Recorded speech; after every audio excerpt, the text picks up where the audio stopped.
আজকে আমি বানাবো হোলি স্পেশাল ঠান্ডাই। প্রথমে আমি ঠান্ডাই পাউডার বানিয়ে নেব, তারপরে আমি পাউডারটা দিয়ে কিভাবে ঠান্ডাই বানাচ্ছি সেটা আমি দেখাবো।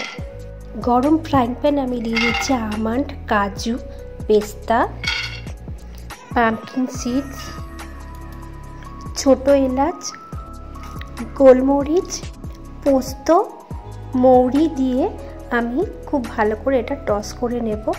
এগুলো ঠান্ডা হয়ে গেলে দারচিনি গুঁড়ো দিয়ে আমি মিক্সার গ্রাইন্ডারে এটা গুঁড়ো করে নেব। এই পাউডারটা মিল্কশেক, পায়েস, ক্ষীর এগুলোর সঙ্গে মিশিয়ে নিলে টেস্টটা ভালোই হবে।